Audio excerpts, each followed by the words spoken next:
여러분, 지금은 세상입니다. 이번 주도 어제부터 문을 활짝 열었고요. 오늘 폭염주의보가 내렸어요. 진짜 많이 덥고 더우니까 지금은 세상 시원하게 해놓을 테니까 여러분들 어서 놀러와 주셨으면 좋겠습니다. 오늘도 어김없이 여러분들의 고민과 책을 연결해드리는 지금의 고민과 책 시간인데요. 이번 주 고민과 책은 어떤 거냐면 일단 고민부터 먼저 소개를 해드릴게요. 이 고민이에요. 나중에 뒤돌아봤을 때 그때가 좋았지 라고 말할 수 있는 하루하루를 살 수 있길 이라는 글이었습니다. 고민인데요. 그때가 좋았지 라는 말 사실 많이 하지 않나요? 저도 친구들이랑 중학생 때 그 친구들이랑 만나면 그때 좋았지 막 이렇게 얘기를 하는데 뭔가 뒤돌아봤을 때 그때가 좋았지, 그러니까 지금보다 그때가 좋았지 그런 느낌보다는 그때도 좋았지 라고 내가 한 번 더 여유롭게 나의 과거를 되돌아볼 수 있는, 그러니까 행복한 기억이 많은 그런 과거를 만들기 위해서 이분이 적으신 거 아닐까라는 생각이 들었었습니다. 그때가 좋았지라는 순간 언제 있을까요? 사실 저는 20살 초반에는 굉장히 생각이 너무 더 깊었고 괜한 거에 있어서 좀 심각했던 것 같고 힘들었어요. 네, 저는 정말 20대 초반이 너무 힘들어서 그때가 좋았긴 했는데 대학 생활이라기보다는 그냥 그 대학생 20대 초반 중반의 김현정의 삶이 좋았던 것 같아요. 왜 머뭇거리지? 좋았나? 좋은 일도 있고 안 좋은 일도 되게 많았었는데 그땐 너무 저희가 굉장히 심오했어, 혼자. 왜 항상 과거를 지나쳐 보면 그때 되게 심오했다, 쓸데없이 뭐 그런 생각을 하잖아요. 근데 그때는 그 고민이 저에게 굉장히 큰 고민들이 많았고 너무 낯설었어요. 그러니까 고등학생 때 그렇게 보호받고 살다가 약간 사회에 나온 듯한 느낌이죠. 근데 진짜 사회에 나와보니까 더한 것도 있긴 하지만 그때는 굉장히 많은 자유들이 주어지잖아요. 시간부터 해서 뭐 여러 가지 관계들, 내 일들을 어떻게 해 나가야 되는지, 나의 자아는 어떻게 찾아야 되는지, 그렇게 무방비 상태에서, 그렇게 아무것도 없는 상태에서 스스로를 찾아내야 된다는 거에 있어서 굉장히 압박감을 많이 가졌던 것 같아요. 그리고 그 고민에 의해서 사실 지금의 제가 있긴 하지만 그때는 굉장히 힘들었던 기억이에요. 그래서 사실 전 돌아가고 싶지 않아요. 제가 되게 많이 말씀드렸는데 저 20대 초반으로 돌아가고 싶지 않고 지금이 제일 좋은 것 같아요. 근데 지금이 좋다고 해서 지금이 막 예전보다 너무 행복해 미치겠다고 그런 건 아닌데 또 그래도 그때 고생 많이 했다. 그러니까 그때에 많은 생각들을 했고 또 철학적으로나 뭐 그때 많은 생각들을 했고 정리를 했고 수많은 사람들을 만나면서 여러 가지 경험을 하면서 지금의 내가 만들어졌으니 지금을 조금 만족하자 뭐 이런 생각도 하긴 하는데 그때가 좋았지라는 거는 사실 철 없을 때 정말 친구들 좋을 때 그때 생각을 많이 하는 것 같아요. 초등학교, 중학교, 고등학교 때까지 그런 진짜 그때 좋았는데 약간 어른들이 하는 말 있잖아요. 막 예전 돌이켜보면 그때가 제일 좋아 라고 하는 말 있잖아요. 그때 딱 좋았던 것 같아요, 사실. 근데 지금 저의 20대인 김현정 그리고 서점을 운영하고 있는 김현정을 보면서 많은 사장님들이 좋겠다라고 말씀을 하시거든요. 젊은 나이에 그래도 자기 일을 찾아서 하려고 노력하는 그 젊은 너가 부럽다라는 말을 많이 하시는데 언젠간 저도 그걸 느낄 날이 오지 않을까요? 뭐 40대가 돼서 그땐 좋았지, 그때 되게 열심히 했지라는 생각이 들지 않을까라는 생각을 저도 하곤 합니다.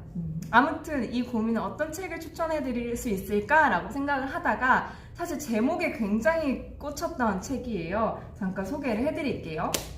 뭔가 이 고민의 제목과 되게 잘 맞는 느낌? 뭐냐면 이거예요. 내가 죽으면 장례식에 누가 와줄까라는 김상현 작가님의 짧은 에세이집입니다. 그런 생각 한번 해보시지 않으세요, 다들?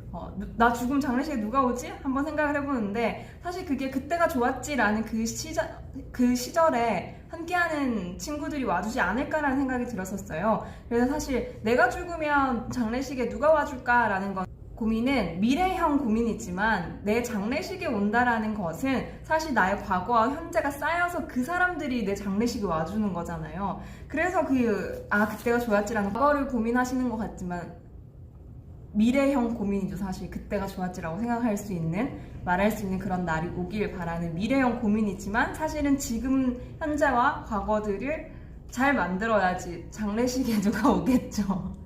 아무튼 책 제목에 굉장히 끌려서 제가 선정을 했던 책인데, 무거울 줄 알았어요. 굉장히 장례식이라는 단어가 사실 우리나라에서는 굉장히 무겁고 금기시되는 좀 숨기는 그런 면이 있잖아요. 근데 그게 아니라 정말 전반적으로 내 인생을 한 번 한 번씩 되돌아볼 수 있는, 나의 하루를 좀 되돌아볼 수 있고 나의 과거를 되돌아볼 수 있게 하는 잔잔한 글들이 좀 많았던 것 같습니다. 그래서 김상현 작가님의 앞에 설명이요, 뭐라고 적혀 있냐면, 오래오래 살아남아서 당신 곁을 끝까지 지켜내고 싶다. 상처받았지만 사람 때문에, 사람 덕분에 웃을 수 있었던 어떤 날, 모든 이들을 위해 라고 적혀 있습니다. 그렇죠. 그때가 좋았지라는 고민은 일로서도 있겠고, 나의 뭔가 생각? 뭐 그런 걸로도 할 수 있겠지만, 사실 가장 크게 차지하는 건 관계라고 생각이 들기도 해요, 저는. 그 관계들과 함께 하면서 그때 좋았지라는 말을 떠올릴 수 있지 않을까라는 생각이 듭니다. 그래서 이 굉장히 짧은 에세이로 이루어져 있고요. 금방금방 읽을 수 있는 책입니다. 몇 가지 구절만 또 소개를 해드릴게요. 그럴만한 이유라는 글인데요. 모두가 퇴근을 하고 나면 제 할 일을 끝낸 텅 빈 사무실을 돌아본다. 나는 오늘 얼마만큼 나답게 살았을까? 결국 무엇이든 될 것 같다는 믿음은 얼마나 깨졌을까? 돌이켜보면 여전히 부족하고 불안하며 실수투성이다. 더 많이 채우고 더 많이 느낄 때라 내 나름대로 해석해본다. 해석의 끝자락에 도달하면 채워야 함을 알 수 있는 것에 무한한 감사를 느끼는 하루가 된다. 사실 이 구절이 고민을 하신 분에게 제일 전달해드리고 싶었던 글이었어요. 뒤돌아봤을 때 그때 좋았지라는 건 사실 이러한 하루가 모여서 만들어지는 거라고 생각을 하거든요. 여전히 부족하고 불안함을 느끼는 그 현재가 지나가면 나의 미래가 될 거고, 또 그 미래가 현재가 될 거고, 그게 또 언젠간 과거가 될 거고, 그런 하루가 사실 모든 사람들이 그런 하루를 지내고 있지 않나 라는 생각을 해요. 저는 잘못 선택했던 것들에 후회하지 않으며 살고 싶다. 그때는 그럴 만한 이유가 있었던 거라고 믿고 싶다. 뒤돌아보면 별거 없다. 그러니까 아까 제가 이야기했던 대학생 때 왜 그렇게 심했을까? 뒤돌아보면 별거 없었는데 라는 생각을 하는 거죠. 어떻게 해야겠다는 계획이 이루어진 건 드물 것이다. 저 진짜 계획 많이 세웠는데 그걸 이룬 건 사실 별로 안 돼요. 그저 하다 보니 하게 됐고 하다 보니 찾게 된 것뿐이다. 언제나 인생은 계획대로, 생각대로 되지 않는다. 그래서 불안하고 그래서 즐겁다. 인생을 살다 보면 힘든 시기와 부족함을 느끼게 되는 순간이 누구에게나 찾아온다. 특별히 어느 누구의 문은 두드리지 않고 넘어가는 경우는 없다. 그러니까 인생에 꼭 힘든 일은 꼭 있어. 꼭 사연 없는 사람 없다라는 이야기 있잖아요. 이게 인간 삶이라는 게 그런가 봐요. 너무 부처 같은 말 했다, 그죠? 그럴 때 헤쳐가기 위한 각자의 발버둥이 시작된다. 꼭 지켜낼 다짐 몇 가지를 한다거나 내 편인 사람을 무작정 찾아가 이야기를 한다거나 이 또한 지나갈 것이라고 꾹꾹 눌러 담는다거나. 저는 대학생 때 힘든 일 있으면 매번 이 말을 정말 많이 되새겼어요. 이 또한 지나가리라 라는 말을. 혹은 모든 게 내 탓이라면 자책하기도 한다. 무엇이든 좋다. 얼마든 자책을 할 수도 있다. 하지만 그만큼 스스로를 다독여주고 위로해준다면 그럼 우린 더 나아갈 수 있다. 그러니까 이런 하루라고 사실 정의를 내리고 글을 쓸 수 있는 사람은 참 대단한 사람이라고 생각이 들어요. 근데 분명 작가님도 여전히 불안하고 괴롭지만 그걸 인정하고 담담하게 받아들이는 거죠. 사실 요즘 제가 많이 하고 있는 건데, 인생이 원래 이렇게 고단하고 괴로운 거라면 나는 또 이 속에서 어떻게 즐기는 순간을 만들 것인가라는 고민을 해요. 제가 사실 늘 말씀드리면 저는 인생 통으로 행복할 거라는 생각은 전혀 없거든요. 그냥 그 순간들, 행복한 순간들만 있을 거라는 생각을 하는데, 사실 그 순간들이 합쳐져서 내가 더 살아갈 힘이 나는 거잖아요. 그래서 이렇게 인정하는 것부터가 시작인 것 같아요. 힘든 일 분명히 있고 괴로운 일 분명히 있을 건데, 그래서 날 어떻게 데리고 살 건데, 즐거운 순간 어떻게 더 만들 건데 라는 고민을 요즘 저도 많이 하고 있습니다. 사실은 딱 이거 보고 좀 많이 위로가 됐어요. 느낌이라는 부분인데요. 뭐라고 적혀있냐면 딱 두 문장이에요.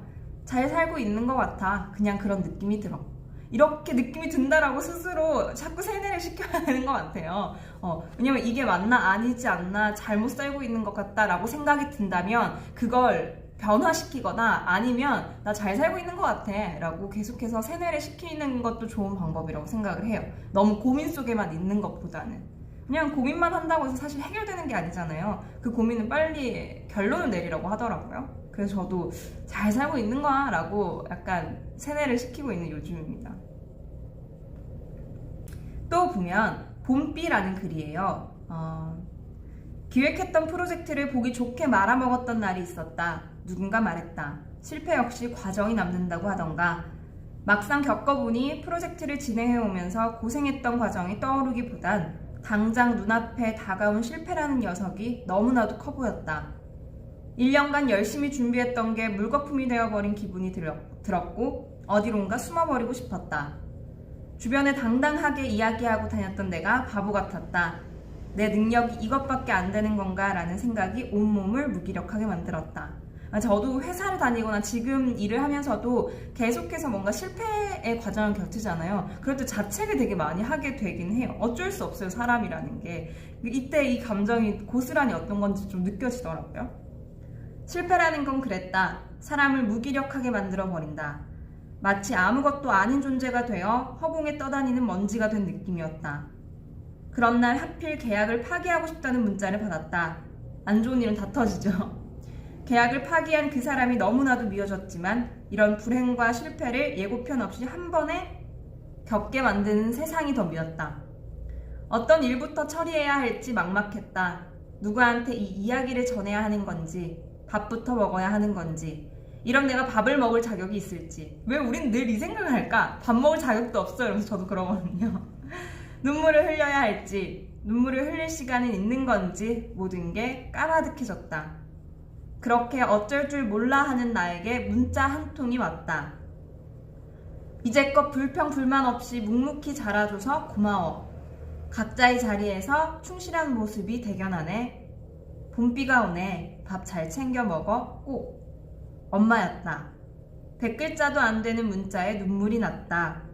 라는 글입니다. 갑자기 또 엄마 이야기하니까 눈물이 나네. 엄마들은 귀신같이 힘들 때 연락이 오는 것 같아요. 어떻게 알고 그러는지 몰라. 그러니까 저도 막 모든 게 엉망한 거 마음에 안 드는데도 엄마는 항상 혼자 아둥바둥 열심히 살아가는 모습이 대견하기도 하지만 많이 미안하다라는 말을 매번 하시거든요. 근데 그게 항상 힘들 때 딱 와. 그러니까 제가 한날은 진짜 비가 막 너무 많이 오는데 우울하고 막 그런 거예요. 근데 엄마가 아침에 딱 연락이 온 게 비가 와서 또 우울해하고 있겠네? 라는 이야기를 하는 거예요. 힘내라고. 근데 사실 저는 독립한 지 굉장히 오래돼서 엄마가 내가 비 오는 날 우울해하거나 그럴 거라고 그런 걸 알 거라고 생각도 못했거든요. 그 비 오는 날 기분 좋을 수도 있잖아. 근데 그때 딱 마침 그 연락이 오길래 엄마는 엄마구나 라는 생각을 참 많이 했던 순간입니다. 이런 가족이 있기 때문에 가족이 아니더라도 이렇게 나를 보살펴주는 친구들 혹은 지인들이 있기 때문에 또 하루하루를 더 에너지 있게 살아갈 수 있지 않나, 아니면 조금 더 살아볼만 하다라는 생각을 하지 않나 라는 생각이 듭니다. 마지막으로 소개해드리고 싶은 글은요, 역사라는 글인데, 당신은 누군가에게 잊혀지지 않을 존재다. 당신은 어쩌면 한 사람의 인생 속에서 역사적 인물로 등장했을 수도 있고 어쩌면 한 사람의 인생 속에서 위대한 혁명가로 등장했을 수도 있다. 어떤 것이든 괜찮다. 당신이 그 누군가의 역사 속에서 기억될 만한 한 페이지로 기록되길 바란다. 오늘 6.25죠. 6월 25일이면서 역사가 생각이 나기도 하면서도 좀 전달해드리고 싶었던 글인데요. 사실은 저라는 사람이 누군가의 인생에 기억될 만한 사람이겠죠, 무조건. 현정이라는 사람이 어땠다라는 게 한 명이라도 누군가에게 저라는 사람이 중요한 사람이진 않을까요? 그게 꼭 친구나 연인, 옛 연인을 떠나서 가족들한테도 그럴 수 있고, 누군가에게는 나라는 사람이 그 사람의 인생에서 역사의 한 페이지에 있을 수 있겠다라는 생각을 하니까 괜시리 뭉클하면서도 더 그 생각을 하는 것 같아요. 잘 살고 싶다라는 생각을 하는 것 같기도 하고, 내 옆에서 항상 응원해주는 사람들에게 보답하고 싶기도 하고, 그런 여러 가지 생각이 들었던 책입니다. 그래서 나중에 뒤돌아봤을 때, 아, 그때가 좋았지, 그때가 좋았지보다 그때 더 좋았지 라는 인생을 만들기 위해서는 사실 여러 가지의 시련과 고통과 불행 같은 것들을 이제 나는 없어지진 않을 거야. 없어지진 않을 거고, 내 인생에서 불행이라는 게 안 찾아올 건 아니지만 걔를 어떻게 또 잘 보낼 건지, 내 마음을 어떻게 잘 보살필 건지가 참 중요한 나이가 되어가는 것 같아요. 그래서 예전에는 제가 막 소원 빌잖아요. 새해 소원 빌잖아요. 그럼 꼭 좋은 일만 있게 해주세요 막 이렇게 얘기를 하는데, 이제는 좀 어떤 방식으로 기도를 하냐면 약간 이런 식으로 바꾼 것 같아요. 예전에는 무조건 행복하게 해주세요라고 이야기를 했지만, 이제는 무조건 행복하게 해주세요라는 말은 얼마나 이기적인 거라는 걸 알고 말도 안 되는 라는 걸 안다. 근데 앞으로 내가 어떤 힘든 일을 겪거나 불행한 일이 생겼을 때 그것들을 조금 더 현명하게 대처할 수 있는 사람으로 성장하게 해달라라는 말을 매년 말에 합니다. 속으로. 그렇게 현명하고 지혜롭게 좀 아무것도 아닌 것처럼 보낼 수 있는, 아니면 마음 정리를 좀 스스로 잘 할 수 있는 사람으로 성장하고 싶다라는 저의 소망 같은 것 같아요. 그래서 이번 주 고민을 하시는 분도 오늘 또한 아, 그때가 좋았지 라는 말을 남길 수 있는 그런 하루를 보내셨으면 좋겠습니다. 저는 또 지세에서 여러분들을 기다리고 있겠습니다. 안녕.